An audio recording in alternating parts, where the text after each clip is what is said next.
नमस्ते बच्चों, कैसे हैं आप सब। आज हम कक्षा 11 है हिंदी साहित्य की पाठ्य पुस्तक अंतरा में से खानाबदोश पाठ, जिसके लेखक हैं ओम प्रकाश वाल्मीकि, उसका अध्ययन करेंगे। सबसे पहले मैं लेखक परिचय पढ़ देती हूँ। ओम प्रकाश वाल्मीकि का जन्म बरला, जिला मुजफ्फरनगर, उत्तर प्रदेश में हुआ। उनका बचपन सामाजिक एवं आर्थिक कठिनाइयों में बीता। पढ़ाई के दौरान उन्हें अनेक आर्थिक, सामाजिक और मानसिक कष्ट झेलने पड़े। जैसा कि नाम से ही स्पष्ट हो रहा है, ओम प्रकाश वाल्मीकि निम्न जाति या दलित जाति से संबंधित थे। मतलब दलित जाति में, निम्न जाति में उनका जन्म हुआ था, इसलिए उनका बचपन सामाजिक और आर्थिक कठिनाइयों में बीता। आर्थिक दृष्टि से उनके घर की स्थिति या परिवार की स्थिति निम्न थी, निम्न जाति थी। तो सामाजिक स्तर पे जो छुआछूत, भेदभाव की भावनाएं होती है, व्यवहार होता है, वो उनके साथ होता ही रहा। इसलिए बचपन से ही उन्होंने ऐसे व्यवहार देखा और पढ़ाई के दौरान भी उन्हें अनेक आर्थिक, सामाजिक और मानसिक कष्ट झेलने पड़े। जब व्यक्ति के जीवन में, किसी बच्चे के जीवन में आर्थिक और सामाजिक कष्ट होते हैं तो मानसिक कष्ट स्वाभाविक रूप से उन्हें उठाने पड़ते हैं या वे ही मानसिक कष्ट बन जाते हैं। वाल्मीकि जी कुछ समय तक महाराष्ट्र में रहे। वहाँ वे दलित लेखकों के संपर्क में आए और उनकी प्रेरणा से डॉक्टर भीमराव अंबेडकर की रचनाओं का अध्ययन किया। कुछ समय तक वाल्मीकि जी महाराष्ट्र में रहे, वहाँ वे दलित लेखकों के संपर्क में आए। लेखक तो कभी दलित होता नहीं। यहाँ इससे ये आशय हो सकता है कि या तो दलित जाति के लेखक थे या वे लेखक जो दलित वर्ग पर साहित्य रचना करते थे। तो ऐसे लेखकों के संपर्क में वे आए और उनकी प्रेरणा से उन्होंने डॉक्टर भीमराव अंबेडकर की रचनाओं का अध्ययन किया। इससे उनकी रचना दृष्टि में बुनियादी परिवर्तन हुआ। हो सकता है उससे पहले उनका रचनात्मक दृष्टिकोण कैसा था, तो अंबेडकर की रचनाओं को पढ़ने के बाद उनकी दृष्टि में, दृष्टिकोण में और रचनात्मकता में मूलभूत परिवर्तन हुआ। बुनियादी माने मूलभूत। आजकल वे देहरादून स्थित ऑप्टो इलेक्ट्रॉनिक्स फैक्ट्री में एक अधिकारी के रूप में कार्यरत हैं। यह परिचय या यह पाठ जो है शायद पुराने संस्करण से ज्यों का त्यों ले लिया गया है, इसलिए उनके जीवन के बारे में संशोधन ही किया गया है। उनका जन्म 1950 में हुआ और मृत्यु नवंबर 2013 में हो गई। ठीक है, समझ में आ रहा है। हिंदी में दलित साहित्य के विकास में ओम प्रकाश वाल्मीकि की महत्वपूर्ण भूमिका है। दलित साहित्य का विकास यानी दलित वर्ग पर लिखा गया साहित्य, दलित जो शोषित और पीड़ित वर्ग होता है उन पर लिखे गए साहित्य के विकास में ओम प्रकाश वाल्मीकि की महत्वपूर्ण भूमिका है। साहित्य कोई दलित नहीं होता है। दलित वर्ग से, दलित और शोषित पीड़ित व्यक्तियों के संबंध में या उनके जीवन का यथार्थ चित्रण करने वाला साहित्य दलित साहित्य कहा जाएगा। यहाँ उन्होंने अपने लेखन में जातीय अपमान और उत्पीड़न का जीवंत वर्णन किया है और भारतीय समाज के कई अनछुए पहलुओं को पाठक के समक्ष प्रस्तुत किया है।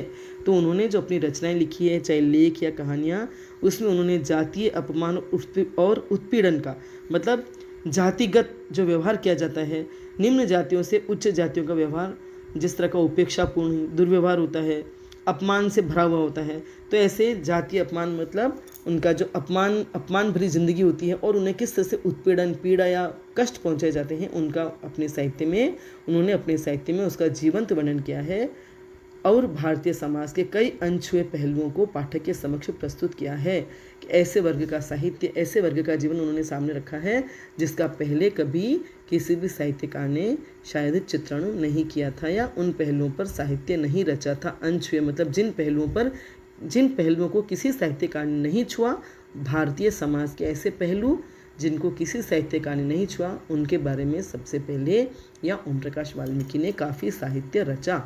वे मानते हैं कि दलित ही दलित की पीड़ा को बेहतर ढंग से समझ सकता है और वही उस अनुभव की प्रामाणिक अभिव्यक्ति कर सकता है, क्योंकि वे भी दलित वर्ग से थे।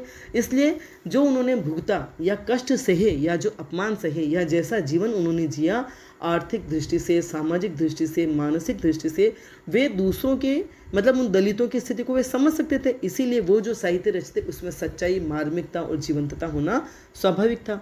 इसीलिए उन्होंने कहा कि दलित का दर्द या दलित की पीड़ा को दलित ही बेहतर ढंग से समझ सकता है और वही उनके उन अनुभवों को प्रामाणिक ढंग से अभिव्यक्त कर सकता है, प्रमाण सहित। मतलब एक न तो काल्पनिक हो सकते हैं, न औपचारिक हो सकते हैं, न केवल दिखावटी हो सकते हैं, वो सच्चे और मार्मिक चित्रण हो सकते हैं। उन्होंने सृजनात्मक साहित्य के साथ साथ आलोचनात्मक लेखन भी किया है। मतलब उन्होंने स्वयं ने तो साहित्य का सृजन किया ही, लेकिन इसके अलावा साहित्यिक रचनाओं की आलोचनाएं भी उन्होंने लिखी, और जो अन्य महान कलाकार या महान लेखक होते थे उनके साहित्य का आलोचनात्मक लेखन भी उन्होंने किया। उनकी भाषा सहज, तथ्यपरक और आवेगमयी है। उनकी भाषा बिल्कुल सहज और सरल है। जिस वातावरण में वे रहते थे उसी वातावरण से उठाई गई भाषा है। तथ्यपरक, तथ्य यानी सच्चाइयाँ, बिल्कुल वास्तविकताएं और आवेगमयी भावनाओं का आवेग उनकी रचनाओं में देखने को मिलेगा, क्योंकि जो पीड़ा, जो कष्ट, जो वेदनाएं उन्होंने झेली और उसी वर्ग से संबंधित उन्होंने साहित्य की रचना की, तो वो भावनाओं का आवेग उनमें अपने आप उड़ेलना संभव हो जाता है। ये अपने आप आवेग में लेखक आ जाता है। उसमें व्यंग्य का गहरा पुट भी दिखता है और उच्च वर्ग के प्रति गहरा पुट भी उनके व्यंग्य में दिखाई देता है। नाटकों के अभिनय और निर्देशन में भी उनकी रुचि है। अपनी आत्मकथा जूठन के कारण उन्हें हिंदी साहित्य में पहचान और प्रतिष्ठा मिली। नाटकों में उन्होंने अभिनय भी किया और नाटकों को निर्देशित भी किया, क्योंकि उनमें उनकी रुचि थी, और उन्होंने अपनी आत्मकथा लिखी जूठन नाम से, जिससे उन्हें पहचान मिली और प्रतिष्ठा भी मिली। उन्हें सन 1993 में डॉक्टर अंबेडकर राष्ट्रीय पुरस्कार और सन 1995 में परिवेश सम्मान से अलंकृत किया जा चुका है। मतलब उन्हें ये सम्मान, ये पुरस्कार उन्हें दिए गए, और जिसकी वजह से उनकी शोभा बढ़ी या उनकी शोभा में वृद्धि हुई। जूठन के अंग्रेजी संस्करण को न्यू इंडिया बुक पुरस्कार 2004 प्रदान किया गया, और जूठन का जो अंग्रेजी संस्करण निकला उसे न्यू इंडिया बुक पुरस्कार 2004 प्रदान किया गया। मतलब उन्हें पुरस्कार दे करके उन्हें सम्मानित किया गया और उनकी प्रतिष्ठा और शोभा बढ़ी। ठीक है, समझ में आ रहा है। उनकी प्रमुख रचनाएं हैं सदियों का संताप, बस बहुत हो चुका, ये दोनों है कविता संग्रह, सलाम और घुसपैठिए कहानी संग्रह, दलित साहित्य का सौंदर्य शास्त्र तथा जूठन, ये आत्मकथाएं हैं। पाठ्य पुस्तक में संकलित कहानी खाना बदोश में मजदूरी करके किसी तरह गुजर बसर कर रहे मजदूर वर्ग के शोषण और यातना को चित्रित किया गया है। पाठ्य पुस्तक में जो उनकी कहानी संकलित की गई है उसका शीर्षक है खाना बदोश, और खाना बदोश का अर्थ होता है ऐसे व्यक्ति जिनका स्थायी निवास नहीं होता, कोई स्थायी ठिकाना नहीं होता। उन्हें जहाँ जहाँ जैसे जैसे जब जब काम मिलता जाता है वे एक स्थान छोड़कर दूसरे स्थान पर चले जाते हैं और वहीं उनका अस्थायी निवास बन जाता है, और जब वहाँ का कार्य खत्म होकर के कार्य की तलाश में वे दूसरी जगह चले जाते हैं। तो ऐसे खानाबदोश लोगों की कहानी है जो हम पढ़ने जा रहे हैं अभी, और उसका शीर्षक है खानाबदोश। तो उसमें मजदूरी करके किसी तरह गुजर बसर कर रहे मजदूर वर्ग के शोषण और यातना को चित्रित किया गया है। खानाबदोश जो मजदूर होते हैं उनका कैसा जीवन होता है, किस तरह से वे मुश्किल से अपने जीवन का गुजारा करते हैं और किस तरह से उनका शोषण किया जाता है, उन्हें यातनाएं और कष्ट दिए जाते हैं, इनका बहुत ही मार्मिक चित्रण इस कहानी में आपको देखने को मिलेगा। मजदूर वर्ग यदि ईमानदारी से मेहनत मजदूरी करके इज्जत के साथ जीवन जीना चाहता है तो सूबे सिंह जैसे समृद्ध और ताकतवर लोग उन्हें जीने नहीं देते। बिल्कुल ये जीवन का यथार्थ है, समाज की सच्चाई है कि जो मजदूर वर्ग अगर ईमानदारी से मेहनत मजदूरी करके सम्मान के साथ जीवन जीना चाहते हैं तो जो उच्च वर्ग के लोग जो हैं वे उन्हें जीने नहीं देते।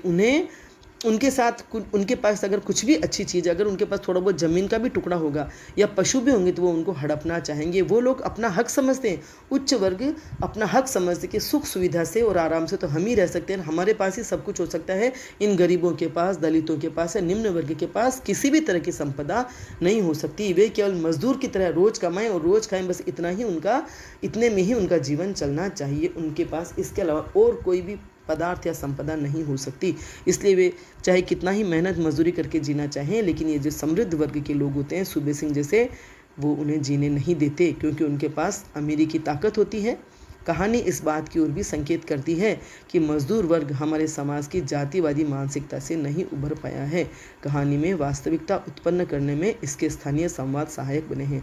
इस कहानी में लेखक ने ये भी इशारा किया है कि जो मजदूर वर्ग है उनकी हालत वैसे ही खराब रहती है, इसमें फिर वो जातिवाद को लेकर के जो व्यवहार करते हैं आपस में एक दूसरे के साथ, मतलब खुद निम्न स्तर का जीवन जी रहे होते हैं, लेकिन उसके बावजूद भी अगर थोड़ी सी जाति ऊंची नीची होती है तो वे ऐसा व्यवहार करते हैं, ऐसी भावनाएं रखते हैं छुआछूत की या ऊंच नीच की कि वे उनके जीवन को और भी नीचे ले जाती है।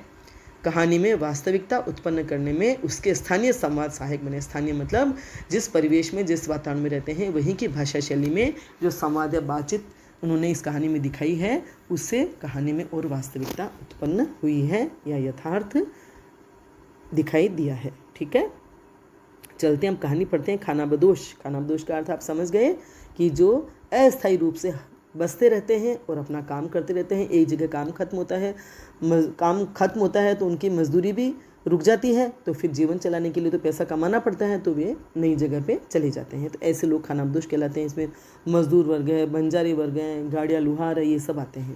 ठीक है। सुकिया के हाथ की पथी कच्ची ईंटें पकने के लिए भट्टे में लगाई जा रही थीं। भट्टे के गलियारे में जरोखेदार कच्ची ईंटों की दीवार देखकर सुकिया आत्मिक सुख से भर गया था। सुकिया के हाथ की पथी मने बनाई गई, पाथी गई, थापी गई, या कोई सांचा होता है जिसमें मिट्टी को भर करके या जो गारी को भर करके ईंट बनाने की जो कच्ची सामग्री होती है उसको भर करके या तो सांचे से बनाई जाती है ईंटें, तो आसानी से बन जाती है, और या फिर हाथ से पाथी जाती है। तो सुकिया के हाथों से जो ईंटें बनी थी कच्ची, वे अब पकने के लिए भट्टे में लगाई जा रही थी। ईंटों के भट्टे जानते होंगे आप, और देखे भी होंगे कि ईंटें किस तरह से भट्टों में लगाई जाती है और फिर उनको पकाया जाता है। भट्टे के गलियारे में जरोखेदार कच्ची ईंटों की दीवार देखकर, भट्टे में जो ईंटें जिस तरह से लगाई जाती है, व्यवस्थित की जाती है, तो जरोखेदार दीवार बन जाती है। उसको देखकर सुखिया आत्मिक सुख से भर गया था, क्योंकि उसके हाथों से बनी हुई थी वे ईंटें। वो जो ईंटों का भट्टा तैयार किया जा रहा था उसमें उसके हाथों से बनी हुई ईंटें भी लगी हुई थी, और अपने सृजन की, अपने हाथों से बनी हुई चीज़ का आनंद ही कुछ और होता है। तो वह देख करके आत्मिक आनंद से, एक अंदर के एक भीतरी आनंद से भर उठा था उसका हृदय, कि उसके हाथ की जो ईंटें थी वो अब यहाँ लग रही है और वो पक करके निकलेगी। देखते ही देखते हजारों ईंटें भट्टे के गलियारे में समा गई थी। भट्टे का जो गलियारा बनाया गया था, जो संरचना की गई थी, उसमें देखते ही देखते हजारों ईंटें लग गई थी। ईंटों के बीच खाली जगह में पत्थर का कोयला, लकड़ी, बुरादा, गन्ने की बाली भर दिए गए थे, और ईंटों के बीच जो खाली स्थान था उसमें पत्थर का कोयला, लकड़ी और इस तरह की सभी चीज़ें भर दिए गए थे। बुरादा, लकड़ियों का जो बुरादा होता है, गन्ने की जो बाली होती है, गन्ने का कचरा होता है, गन्ने के छिलके होते हैं, वे सब भर दिए गए थे, क्योंकि वे ईंधन का काम करते हैं और जलते हैं, तो और वो जल करके ईंटों को पकाने का काम करते हैं। असगर ठेकेदार ने अपनी निगरानी में हर चीज़ तरतीब से लगवाई थी। मतलब उसकी देख रेख में, निगरानी में मतलब उसकी देख रेख में मजदूरों ने हर चीज़ों को व्यवस्थित तरीके से लगाया था। तरतीब से माने व्यवस्थित तरीके से, करीने से, तरीके से, कि जिस तरह से ईंटों का भट्टा सजाया जाता है या लगाया जाता है, जमाया जाता है, तो उसकी देखरेख में लगाया गया। और आग लगाने से पहले भट्टा मालिक मुख्तार सिंह ने एक एक चीज़ का मुआयना किया था। और जब भट्टा तैयार हो गया तो उसमें आग लगाने से पहले भट्टे का जो मालिक था मुख्तार सिंह, उसने एक एक चीज़ का निरीक्षण किया था। मुआयना करना मैंने निरीक्षण किया कि सब चीज़ें व्यवस्थित ढंग से लगी है कि नहीं। अगर किसी तरह की कमी बेशी रह जाए तो ईंटें पकाई जाएंगी, लेकिन वो ढंग से पक नहीं पाएगी, हो सकता है थोड़ी बहुत कच्ची रह जाए, है ना। तो इस तरह से, और वह कच्चा माल भी बर्बाद हो, आग भी बर्बाद हो, समय भी बर्बाद हो, तो इसलिए उसकी देखरेख में, तो असगर ठेकेदार की देखरेख में तो भट्टा तैयार किया गया था, और मुख्तार सिंह के निरीक्षण के बाद उसमें आग लगाई गई।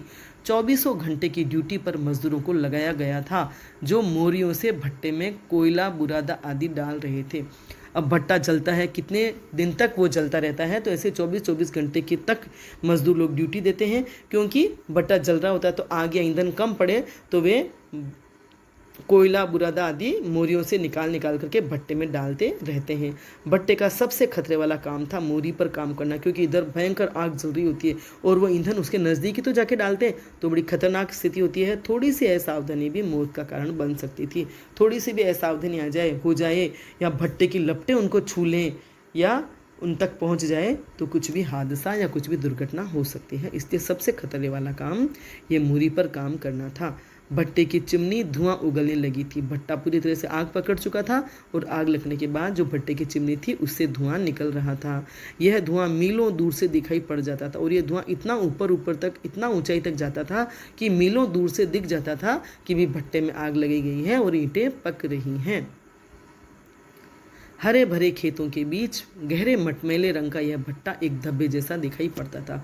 आसपास हरे भरे खेत होते हैं, क्योंकि भट्टा कहीं बस्ती क्षेत्र में तो लगाया जाता नहीं है। जहाँ जंगल में, जहाँ बस्ती नहीं होती है, वहाँ लगाया जाता है। लेकिन उसके आसपास हरे भरे खेत तो होते ही हैं, तो हरे भरे खेतों के बीच ये जो मटमैले रंग का, क्योंकि जलता है भट्टा तो जल करके वह काला मटमैले रंग का हो जाता है, तो ऐसे गहरे मटमैले रंग का यह भट्टा एक धब्बे के जैसा दिखाई पड़ता था। चारों तरफ हरियाली भरे हुए खेत और खेत के बीच में काले रंग का भट्टा एक धब्बे जैसा दिखाई पड़ता था।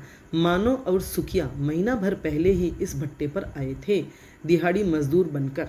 तो इस कहानी के जो मुख्य पात्र हैं मानो और सुखिया, वे महीना भर पहले ही इस भट्टे पर आए थे दिहाड़ी मजदूर बनकर। दिहाड़ी मजदूर मतलब दैनिक वेतन पर, रोज़ की मजदूरी, रोज़ का काम, रोज़ जितना काम किया जाएगा उतनी उनको मजदूरी दे दी जाएगी, उनको कहते हैं दिहाड़ी मजदूर। हफ्ते भर का काम देखकर असगर ठेकेदार ने सुखिया से कहा था कि सांचा ले लो और ईंट पाथने का काम शुरू करो। हफ्ते भर तक उनको किसी भी तरह के काम पे लगाया होगा, और जब देखा असगर ठेकेदार ने कि भी वो दोनों अच्छे से काम कर रहे हैं, तो उसने सुखिया से कहा कि अब सांचा ले लो और ईंटें पाथने का काम शुरू करो। 1000 ईंट के रेट से अपनी मजदूरी लो, और 1000 ईंटों का एक निश्चित जो उनकी रकम देने की होगी तय कि वे 1000 ईंटों पर इतना पारिश्रमिक दिया जाता है। तो उसको कहा कि अब तुम ईंटें पाथने का काम शुरू करो और 1000 ईंटों के रेट से अपनी मजदूरी लो। जब 1000 ईंटें बना लोगे तो उसकी मजदूरी तुम्हें मिल जाएगी। अब एक दिन में वो कितनी 1000 ईंटें बनाता है ये उसकी क्षमता पर निर्भर था। भट्टे पर लगभग 30 मजदूर थे जो वही काम करते थे, मतलब 30 मजदूर थे जो ईंटें पाथने का ही काम करते थे। भट्टा मालिक मुख्तार सिंह और असगर ठेकेदार सांझ होते ही शहर लौट जाते थे। शहर से दूर दिन भर की गहमा गहमी के बाद यह भट्टा अंधेरे की गोद में समा जाता था। दिन भर वहाँ काम होता रहता था, और शाम होते ही भट्टा मालिक जो था मुख्तार सिंह और ये असगर ठेकेदार, वे अपने शहर लौट जाते थे जहाँ उनका निवास स्थान था। वे तो स्थायी निवास करते थे, लेकिन ये बेचारे मजदूर लोग थे जो भट्टे के पास में ही या भट्टे के आसपास ही उनके लिए छोटी छोटी झोपड़ियाँ बना दी जाती थी, उसमें वे रहते थे। शहर से दूर दिन भर की गहमा गहमी के बाद, दिन भर की गहमा गहमी मने चहल पहल, दिन भर जो काम करते थे तो सब लोगों की आवाजाही, बस्ती, शोर शराबा ये सब रहता था, चहल पहल। उसके बाद ये भट्टा अंधेरे की गोद में समा जाता था। भट्टे के आसपास झोंपड़ियाँ बनी जाती थी, वहाँ तो बस काम चलो चीज़ें बनी जाती थी, काम चलो झोंपड़ियाँ बनी जाती थी कि भी कुछ दिन के लिए रहना है भट्टे में, जब तक ईंटें बननी है। और कभी भट्टा बंद भी हो जाता होगा या मजदूर लोग चले भी जाते हैं, तो इस तरह से अंधेरे की गोद में वह समा जाता था। जो अस्थायी रूप से निवास करते थे वे वहाँ रहते थे, और वो दोनों जो मालिक और ठेकेदार थे वे अपने घर पर चले जाते थे। ठीक है, समझ में आ रहा है? भाषा शैली सरल है ना, सहज है, और एक भट्टा एक जो बिल्कुल ही नया विषय होगा आपके लिए। भट्टे का कैसा वातावरण होता है उसका बहुत ही सही और वास्तविक चित्रण इसमें किया जा रहा है। एक कतार में बनी छोटी छोटी झोंपड़ियों में टिमटिमाती ढिबरियाँ भी इस अंधेरे से लड़ नहीं पाती थी। एक कतार में मतलब एक लाइन में छोटी छोटी झोंपड़ियाँ बनी हुई थी मजदूरों के रहने के लिए, और उन झोंपड़ियों में टिमटिमाती डिबरियाँ, डिबरियाँ मतलब आप सोचो कि डिबरी किस टाइप की होती है, बिल्कुल छोटी छोटी सी चिमनियाँ जो टिमटिम करती है, क्योंकि उनमें पूरा तेल भी नहीं होता है, छोटी सी बत्ती होती है, बस एक थोड़ा सा इशारा जितना उजाला देखने के लिए कि भी इशारे से दिख जाए कि कहाँ क्या चीज़ रखी है, कहाँ क्या काम हो रहा है। इस तरह से अंधेरे में और छोटी छोटी झोंपड़ों में वे लोग रहते थे।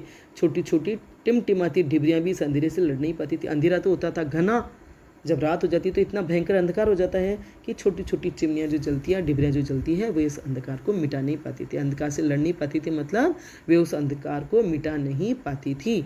दड़बे नुमा झोंपड़ियों में झुककर घुसना पड़ता था, झुके झुके ही बाहर आना होता था।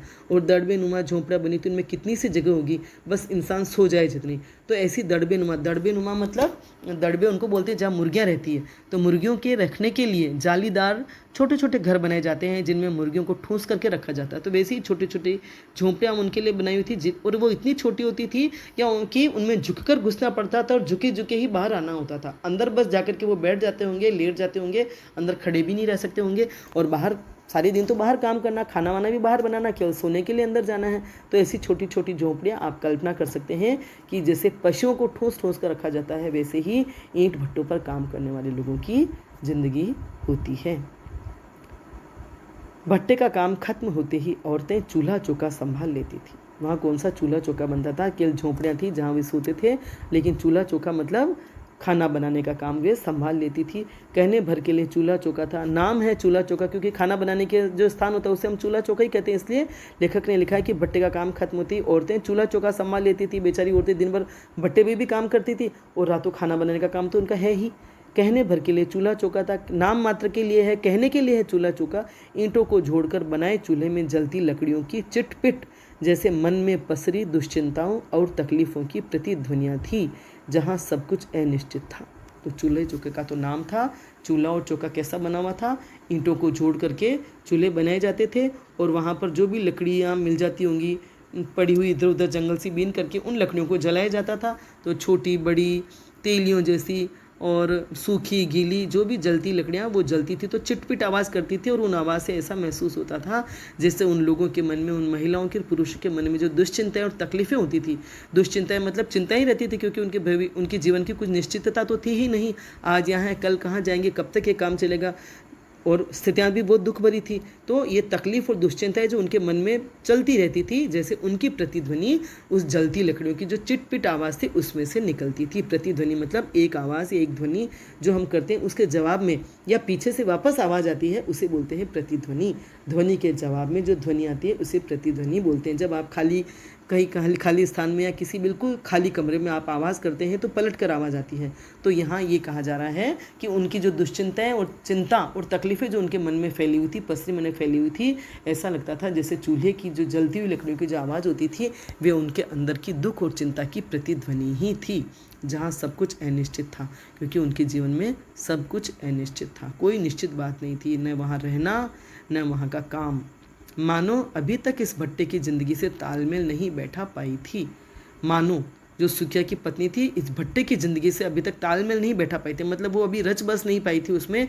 जहाँ से वो आई थी वहाँ की ज़िंदगी अलग थी और भट्टे की ज़िंदगी अलग थी, इसलिए उसके साथ वो तालमेल नहीं बिठा पाई थी, मतलब अपने मन को लगा नहीं पाई थी, अभी तक उसमें ढल नहीं पाई थी। बस सुखिया की जिद के सामने वह कमज़ोर पड़ गई थी। बस सुखिया की जिद रही होगी वहाँ आने की, इसलिए उसके सामने वह कमज़ोर पड़ गई थी।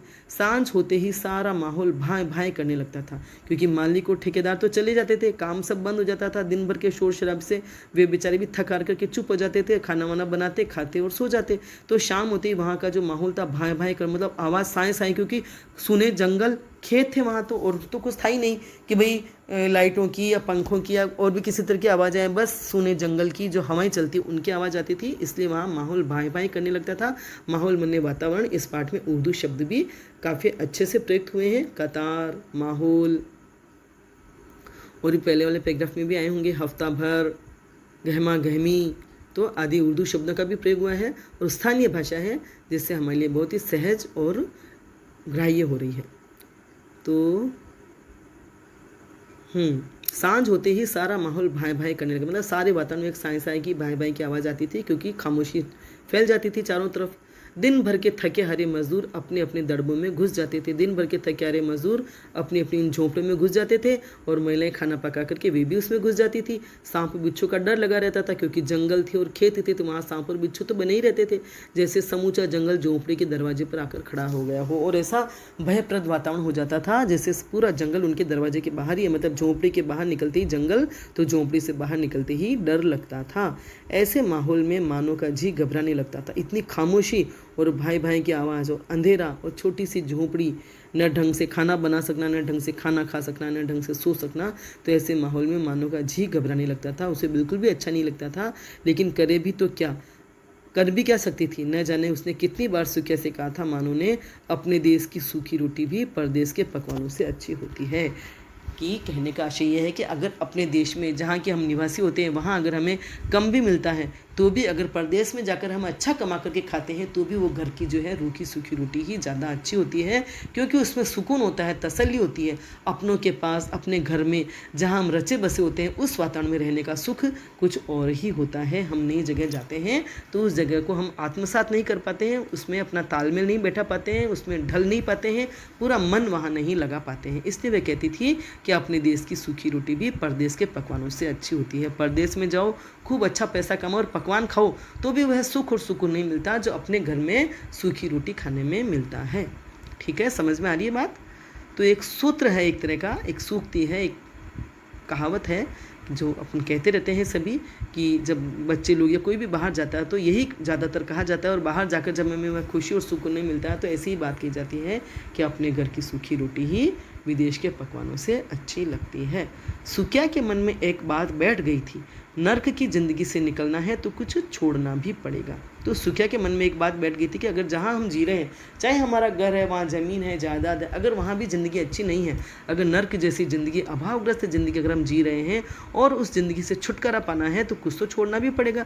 या तो वहीं जीते रहो अभाव में, कमियों में, दुखों में, कष्टों में, और अगर उनसे छुटकारा चाहिए, हम थोड़ा ढंग से जीना चाहते हैं तो हमें वो सब चीज़, कुछ तो मोह छोड़ना ही पड़ता है। हर जगह, हर तस्वीर के दो पहलू होते हैं, सुख और दुख दोनों का संगम होता है। सुख के साथ दुख, मतलब हो ही नहीं सकता कि एक जगह दुख ही दुख हो या सुख ही सुख हो। आप घर में रहोगे तो कुछ कमियाँ होंगी, बाहर जाओगे तो कुछ कमियाँ होंगी। तो इसलिए कि कुछ तो छोड़ना भी पड़ेगा। मानो कि हर बात का एक ही जवाब था। मानो जितने भी तर्क करती थी इस बात के लिए, उसके हर बात का एक ही जवाब था उसके पास कि बड़े बूढ़े कहा करे हैं कि आदमी की औकात घर से बाहर कदम रखने पे ही पता चले हैं। कि बड़े बूढ़े जो कहते हैं सही कहते हैं कि आदमी की औकात, आदमी की हैसियत जो होती है, आदमी की जो वास्तविक स्थिति जो होती है, वो घर से बाहर कदम रखने पर, घर से बाहर निकलने पर ही पता चलती है। इंसान अपने आप को तो घर में बहुत ही मजबूत या साहसी या बहुत जिम्मेदार या मतलब अपने आप को बहुत सही समझता है, लेकिन जब घर से बाहर निकलता है तो पता पड़ता है कि वाकई उसकी हैसियत कितनी है, उसमें दम कितना है, उसकी मजबूती कितनी है या उसकी क्षमताएं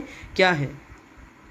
घर में तो चूहा भी सूरमा बना रहे, चूहे भी अपने घर में, अपने बिल में तो शूरवीर बन के रहते हैं, सूरमा बन के रहते हैं, महान बन के रहते हैं। और कंधे पर यूँ लंबा लट्ठ धर के चलने वाले चौधरी शहर में सरकारी अफसरों के आगे सीधे खड़े न हो सके हैं। कितनी सुंदर लग रही है वहाँ की भाषा, उनकी जो स्थानीय भाषा है।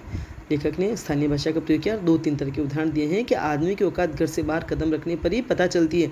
घर में तो चूहे भी शेर होते हैं, लेकिन और इसीलिए एक और उदाहरण दे रहे हैं कि कंधे पर लंबा लट्ठ धर करके चलने वाले जो चौधरी होते हैं, गाँव में जो चौधरी होते हैं वो लंबा लट्ठ लेकर के चलते हैं गाँव में और सब जगह अकड़ते फिरते हैं और बड़ी रोब में बोलते हैं। वे भी अगर शहर में जाते हैं तो सरकारी अफसरों के सामने सीधे खड़े नहीं हो पाते हैं और बुढ़ी बकरियों की तरह मिमियाए हैं। और बुढ़ी बकरियों की तरह जैसे बकरियाँ मिमियाती हैं उस तरह से वहाँ मिमिया की बोलते हैं। गाँव में दहाड़ने वाले जो चौधरी होते हैं वे अफसरों के सामने, अधिकारियों के सामने शहर में जाकर बकरियों की तरह मिमियाते हैं और गांव में किसी गरीब को आदमी भी न समझे हैं। और गांव में वो इतना रौब जमाते हैं कि आदमियों को भी आदमी नहीं समझते, मतलब आदमियों के साथ भी ऐसा व्यवहार करते हैं जैसे वे पशु हैं या उनकी कोई गिनती आदमियों में नहीं है। ठीक है, समझ में आई बात। सुकिया की इन बातों से मानो कमज़ोर पड़ जाती थी। और सुकिया जब ये तर्क देते थे ऐसा कि भाई तुम बार बार घर को याद करती हो, लेकिन वहाँ के कष्टों से निकलना है तो कुछ तो अच्छा वहाँ का छोड़ना पड़ेगा और आगे हमें कुछ सुख मिलेंगे तो कुछ कष्ट भी मिलेंगे, और इस तरह की बातें वो करता था। तो इसके सामने वो सुकिया फिर कुछ कह नहीं पाती थी। इसीलिए गाँव देहात छोड़कर वे दोनों एक दिन असगर ठेकेदार के साथ इस भट्टे पर आ गए थे। इसीलिए जिस गाँव में, जिस देहात में, देहात मतलब गाँव जहाँ वे रहते थे, उसको छोड़ करके असगर ठेकेदार के साथ इस भट्टे पर आ गए थे, इस आशा में कि वहाँ हमारा जीवन इस गांव के जीवन से कुछ बेहतर होगा। पहले ही महीने में सुकिया ने कुछ रुपए बचा लिए थे। एक महीने में जितनी भी उसने ईंटें थापी थी, उन ईंटों का जो पारिश्रमिक मिला था उससे अपने खाने पीने का खर्चा निकालने के बाद कुछ पैसे उसने बचा लिए थे। कई बार गिनकर तसल्ली कर ली थी और कई बार उन पैसों को गिन लिया था कि ये कितने रुपए हैं, क्योंकि अपनी कमाई और अपनी बचत को देख करके बहुत ही खुशी होती है हमें। धोती की गांठ में बांध कर अंटी में खोस लिए थे, और जो धोती वो पहनता था उसकी गांठ में बांध करके अंटी में खोस देते, मतलब धोती में गांठ लगा करके बेचारे वो अपने पैसे रखते हैं और उसको अंटी में खोस, कमर में खोस लिया। अंटी मैंने उस धोती का ही कुछ हिस्से को ऐसा बना देना, गांठ बना करके उसके अंदर उनके रुपए पड़े रहते हैं और गिरने का डर नहीं रहता। रुपए देखकर मानो भी खुश हो गई थी और उस बचत के रुपये को देख करके मानो भी खुश हो गई थी। उसे लगने लगा था कि वह अपनी ज़िंदगी के ढर्रे को बदल लेगा, और सुकिया को लगने लगा था कि ज़िंदगी जिस ढर्रे पर चल रही थी गांव में, अब वो ज़िंदगी उसकी बदल जाएगी।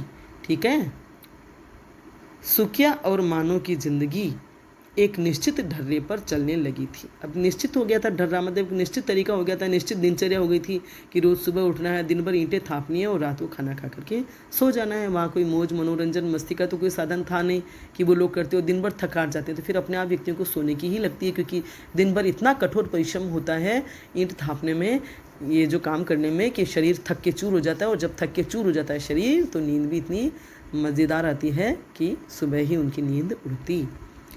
दोनों मिलकर पहले तगारी बनाते, फिर मानो तैयार मिट्टी लाकर देती। ईंट बनाने का जो काम होता था, ईंट बनाने के लिए जो भी करनी पड़ती थी कि पहले तगारी बनाना और फिर मानो तैयार मिट्टी लाकर देती, जो ईंट बनाने की जो मिट्टी होती है उसे। इस काम में उनके साथ एक तीसरा मजदूर भी आ गया था। अभी तक तो वो 2 कर रहे थे और अब एक तीसरा मजदूर और आ गया था, नाम था जसदेव। उसका नाम था जसदेव, छोटी उम्र का लड़का था। असगर ठेकेदार ने उसे भी उनके साथ काम पर लगा दिया था। इससे काम में गति आ गई थी, मतलब इससे उन दोनों 2 व्यक्तियों के साथ तीसरा व्यक्ति आने से काम की स्पीड बढ़ गई थी। मानो भी अब फुर्ती से सांचे में ईंटें डालने लगी थी, जिससे उनकी दिहाड़ी बढ़ गई थी। 3 व्यक्ति हो गए थे और धीरे धीरे काम करते करते व्यक्ति एक्सपर्ट भी हो ही जाता है, होशियार भी हो ही जाता है। तो अब मानो भी फुर्ती से सांचे में ईंटें डालने लगी थी। पहले तो केवल सुकिया ही ढाल रहा था और अब वो भी ढालने लगी थी, जिससे उनकी दिहाड़ी बढ़ गई थी। हमेशा वो 1000 ईंटों से भी ज़्यादा बना लेते थे, तो इससे उनकी जो मजदूरी थी वह भी ज़्यादा मिलने लगी थी। दिहाड़ी मने रोज़ की मजदूरी। उस रोज़ मालिक मुख्तार सिंह की जगह उनका बेटा सूबे सिंह भट्टे पर आया था। एक दिन ऐसा हुआ कि जो मालिक थे मुख्तार सिंह, उनकी जगह उनका बेटा था सूबे सिंह, वो भट्टे पर आया था। मालिक कुछ दिनों के लिए कहीं बाहर चले गए थे। मुख्तार सिंह कहीं किसी काम से बाहर चले गए थे। उनकी गैर हाजिरी में सूबे सिंह का रौब दाम भट्टे का माहौल ही बदल देता था।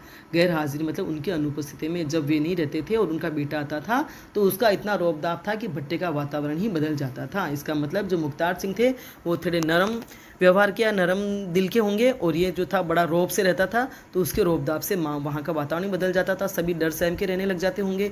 इन दिनों में असगर ठेकेदार भी भीगी बिल्ली बन जाता था। भीगी बिल्ली बन जाना मतलब बिल्कुल डर सहम के रहना। पहले वो मुख्तार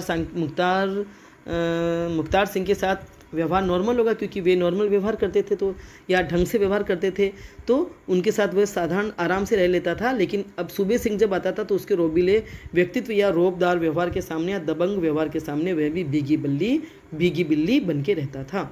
दफ्तर के बाहर एक अर्दली की ड्यूटी लग जाती थी। दफ्तर के बाहर एक अर्दली चौकीदार लग जाता था, जो कुर्सी पर उकड़ू बैठकर दिन भर बीड़ी पीता था। काम क्या उसका, केवल आने जाने वालों पर निगरानी रखता था और कुर्सी पर बैठा रहता था, दिन भर बीड़ी पीता था। कौन आ रहा है, कौन जा रहा है, कौन क्या कर रहा है, इसकी वो निगरानी रखता था। उसकी इजाज़त के बगैर कोई अंदर नहीं जा सकता था, और जो दफ्तर था उसमें उससे पूछे बगैर कोई जा नहीं सकता था, चाहे कोई मजदूर हो या कोई बाहर से आया हुआ व्यक्ति हो। एक रोज़ सूबे सिंह की नज़र किसनी पर पड़ गई। किसनी एक महिला मजदूर थी, तो वो जो सूबे सिंह था, मुख्तार सिंह का बेटा, उसकी नज़र किसनी पर पड़ गई। 3 महीने पहले ही किसनी और महेश भट्टे पर आए थे। 5-6 महीने पहले ही दोनों की शादी हुई थी। 3 महीने पहले ही किसने अपने पति महेश के साथ भट्टे पर आए थे और 5-6 महीने पहले ही उनकी शादी हुई थी। और सूबे सिंह लगता है बुरी नज़र का व्यक्ति था, बुरी चरित्र का व्यक्ति था। उसकी नज़र किसनी पर पड़ गई।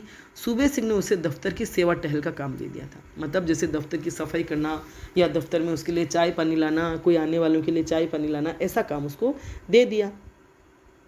शुरू में किसी का ध्यान इस ओर नहीं गया था। शुरू में किसी ने ध्यान नहीं दिया कि भाई चलो सूबे सिंह मालिक है, उसने इसको ये काम दे दिया तो कोई बात नहीं, और साधारण सही लगा। ये बात सही बात है, काम तो बदल सकते ही हैं कि भी कभी किसी को क्या काम दे दिया जाए, कभी किसी को क्या काम दे दिया जाए। इसलिए किसी का ध्यान इस ओर नहीं गया कि उसे सेवा टहल का काम, दफ्तर का काम क्यों दिया गया। लेकिन जब रोज़ ही गारे मिट्टी का काम छोड़कर वह दफ्तर में ही रहने लगी तो मजदूरों में फुसफुसाहटें शुरू हो गई थी।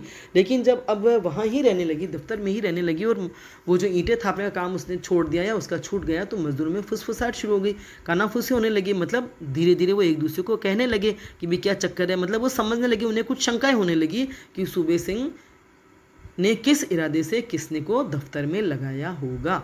तीसरे दिन सुबह जब मजदूर काम शुरू करने के लिए झोंपड़ियों से बाहर निकल रहे थे, 2 दिन तो हो गए थे, और तीसरे दिन सुबह जब मजदूर अपना काम शुरू करने के लिए अपनी अपनी झोंपड़ियों से बाहर निकले तो देखा किसनी हैंडपंप के नीचे खुले में बैठकर साबुन से रगड़ रगड़ कर नहा रही थी। किसनी जो थी वह हैंडपंप के नीचे खुले में ही बैठ करके साबुन से मल मल के नहा रही थी। भट्टे पर साबुन किसी के भी पास नहीं था, बेचारे सब गरीब थे, जो पैसा मिलता तो उससे अपना खाना पीना हो जाए वही बहुत है। तो साबुन तो किसी के पास नहीं था और वह साबुन से नहा रही थी, तो इससे दाल में काला लग गया सबको। साबुन और उससे उठते जाग पर सबकी नज़र पड़ गई थी, लेकिन बोला कोई कुछ भी नहीं था, क्योंकि सब जान रहे थे, क्योंकि भी किसनी को मालिक ने अपने दफ्तर में लगाया था, तो अब साबुन भी मालिक ने ही दिया होगा, और वो मालिक की नज़दीकी होगी थी, तो कोई कुछ कह तो सकता नहीं था। देखा सबके मन में बातें आई, लेकिन बोला कोई कुछ भी नहीं। सभी की आंखों में शंकाओं के गहरे काले बादल घिर आए थे। सबके मन में शंकाएं उठने लगी थी कि कुछ गड़बड़ है। कानाफूसी हल्के हल्के शुरू हो गई थी, और सब कानाफूसी मने कान में कहना, एक दूसरे के कान में बात करना, जोर से नहीं बोलना कि दूसरे कोई सुन ले, जिसको सुनाना है उसी तक उतनी ही धीमी आवाज़ में बात करना, कान के पास जाकर के, ताकि वह सुन सके। महेश गुमसुम सा अलग अलग रहने लगा था।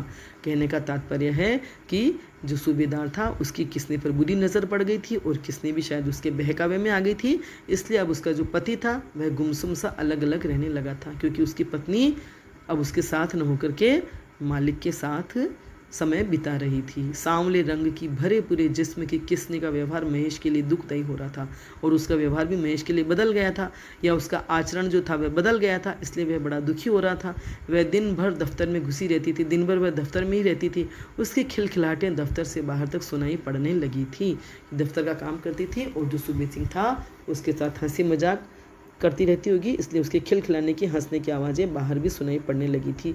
महेश ने उसे समझाने की कोशिश की थी, लेकिन वह जिस राह पर चल पड़ी थी वहाँ से लौटना मुश्किल था। महेश ने उसे समझाना चाहा कि जो तुम कर रही हो वह गलत है, सही नहीं है, लेकिन अब जिस रास्ते पर वह चल पड़ी थी अब वहाँ से लौटना मुश्किल था।